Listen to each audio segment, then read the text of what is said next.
भक्ति होती है जो कि आत्म साक्षात्कारी होती है। तुकाराम ने कहा है कि मैं तो वैसे अणु रेणु से भी छोटा हूं, लेकिन आकाश कितना बड़ा। सो कैसे? जब ये अणु रेणु आकाश ही में मिल गया, तब मैं कहां रह गया? अनन्य। इनकी भक्ति पढ़िए।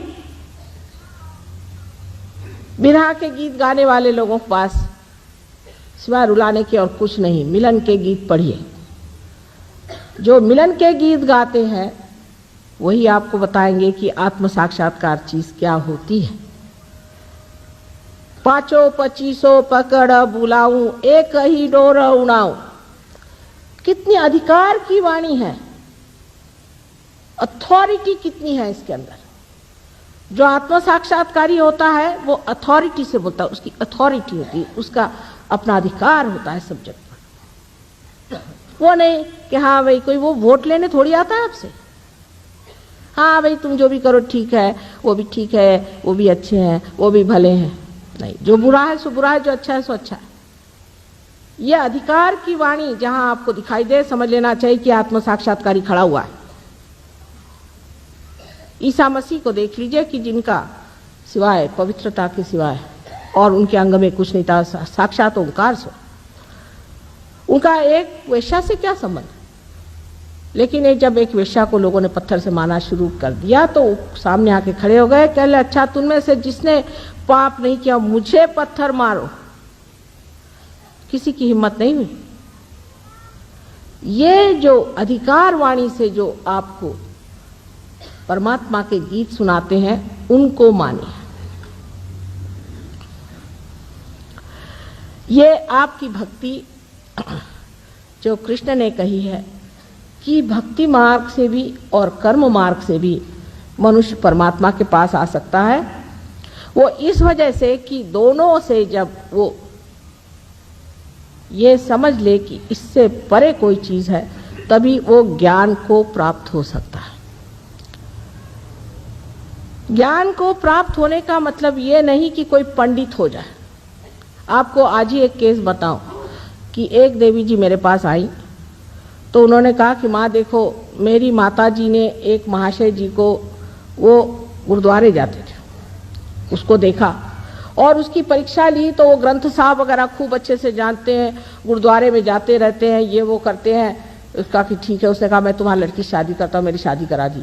उसकी पहली एक बीवी है, बच्चे हैं, रोज लड़कियां लेके आता है, किसी की मोटर बना के लाता है, सबको बेवकूफ बनाता है। मेरे माँ से भी पैसा ले लिया और सारा उसको रट गया है, अखंड पाठ वगैरह करता होगा। तो वो बड़ा अच्छा आदमी उनको लगा। ये ज्ञान नहीं होता है, ये ज्ञान नहीं। ज्ञान आपके नसों में महसूस होना चाहिए।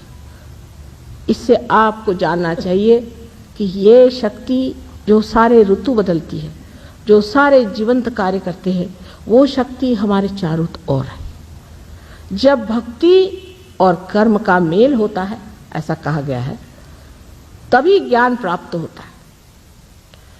कि जब आप भक्ति को कर्म में इस्तेमाल करते हैं, पर अपने ऐसा नहीं, जो भक्ति वाले भक्ति वाले, कर्म वाले वो कर्म वाले।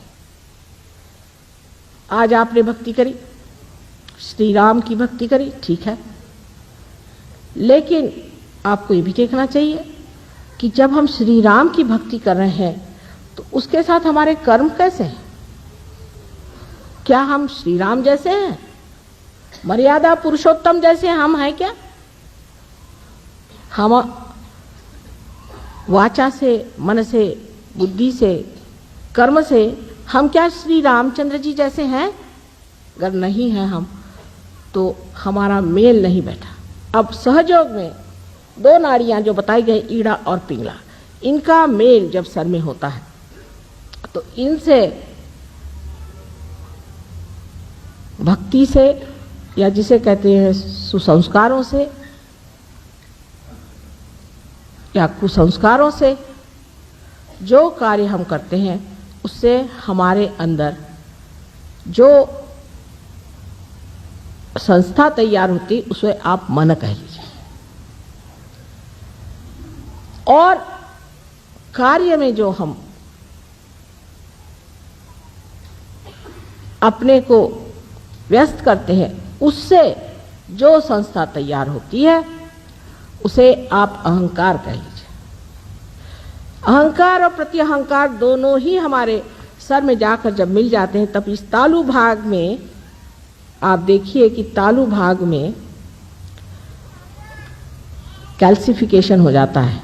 वहाँ हड्डी जो है 12 साल के उम्र के बाद एकदम मजबूत हो जाती है। वो जो नरम हड्डी होती है वो मजबूत हो जाती है। यहाँ अब हमने देख लिया कि किसी के अंदर भक्ति ज़्यादा है तो वो तो और ही मुश्किल हो जाएगी, क्योंकि भक्ति अगर यहाँ तक आ जाए और अगर अहंकार यहाँ तक आ जाए तो ऐसे आदमी को जागृति देना बड़ा ही मुश्किल हो जाता है। लेकिन धर्म तभी होता है जब मनुष्य जिसकी भक्ति करता है उसके जैसा हो जाता है, उसके जैसे कर्म करता है। तो एक साहब हमें मिले,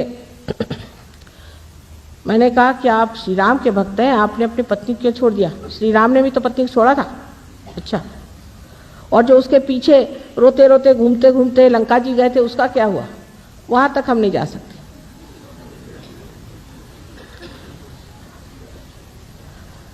आपने 5 पत्नियां क्यों कर ली? श्री कृष्ण ने भी तो की थी, लेकिन वो तो योगेश्वर थे, उन पे तो कोई चीज छाती नहीं थी।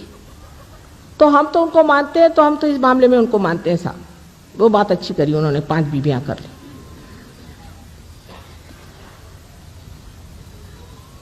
इस प्रकार जो निर्बुद्ध लोग होते हैं, जिनको कि मूढ़ कहा जाता है, मूढ़ लोग, वो भक्ति नहीं कर सकते और न ही वो धर्माचरण कर सकते। यही धर्म का आचरण है कि जिसको आपने भक्ति से माना है उसके जैसा अपना आचरण करिए।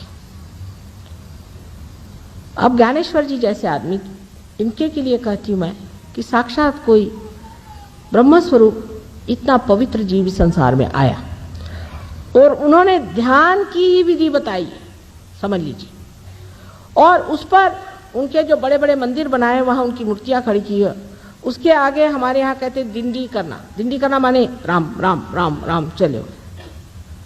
सब लोग आते हैं अपनी वो टोपी ओपी उतार के, गंजी पहन के, सबका चला राम राम राम राम, हाथ में लेजिम लेकर। और मैंने कहा भाई हमको एक दिन के लिए हॉल दे दो, हम यहाँ ध्यान करना चाहते हैं।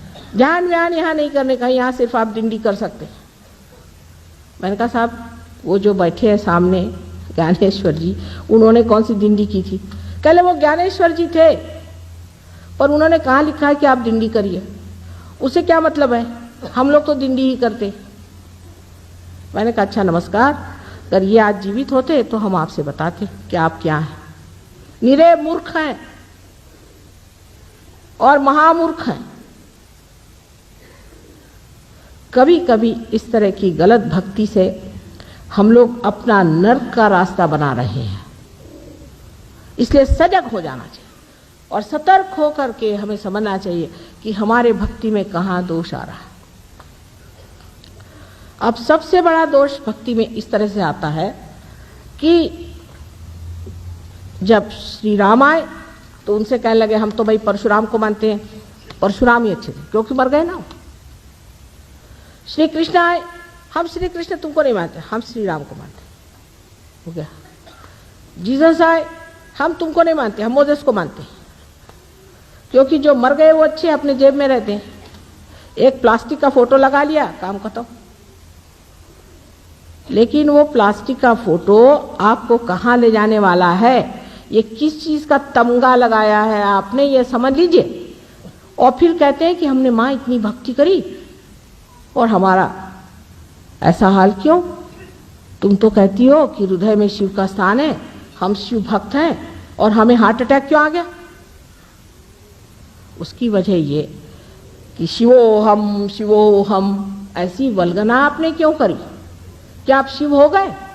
क्या आपने आत्म साक्षात्कार पाया? मैं आत्मा हूं ऐसे चिल्लाने से वो शिव भी आपसे नाराज हो गए। राम राम राम राम कहने से रामचंद्र जी कहते बाप रे बाप, इससे बचाए रखोगे तो हद हो गई। जिसकी आप उपासना करते हैं वही चक्र आपका पकड़ जाता है। आश्चर्य की बात है। और उसी से हम पूछते हैं क्या आप शिव को मानते हैं? माता जी आपने कैसे पहचान लिया? अरे भाई जैसे भी पहचान, तुम्हारे चक्रों से पहचान रही हूं, कोई इसमें विशेष ज्ञान की जरूरत नहीं है। जिसकी आप उपासना करते हैं और उसके अनुसार आप कर्म नहीं करते हैं और बेकार में उनका बैठ करके भजन करना सुबह से शाम तक, भजन करना चाहिए, मैं ये भी नहीं कहती भजन नहीं करो, पर अगर भजन करने से परमात्मा नहीं मिलने वाले, भज भज भज भज करने से नहीं मिलने वाले, मिलने वाले हैं आत्म साक्षात्कार से, जहाँ आत्मा का प्रकाश हमारे चित्त में आ जाता है। तब हम जानते हैं कि श्री राम जो है वो कहाँ बसे हो। अब आप देख लीजिए, मैं आपसे बताती हूँ, जो दत्तात्रेय गुरु को मानते हैं उनके पेट में दर्द होता होगा, जो श्री राम को मानते हैं उनको ज्यादातर लंग्स की बीमारी हो जाएगी, जो शिव जी को मानते हैं उनको अधिकतर हार्ट अटैक आ जाएगा। अब ऐसे कैसे हो सकता है? तो आपने कोई न कोई गलत काम कर दिया। सहज योग जो है एकदम विशुद्ध और साफ खुला हुआ है। सहज योग की भक्ति में हर चीज आप जानते हैं कि आप क्यों कर रहे हैं, क्यों कह रहे हैं, ये मंत्र आप आज क्यों कह रहे हैं, उसका आपसे क्या संबंध है, उसका जनसाधारण से संबंध क्यों है, क्या है? क्योंकि आत्मा का तो ज्ञान हो ही जाता है स्वयं का, लेकिन आपको सामूहिक ज्ञान भी हो जाता है।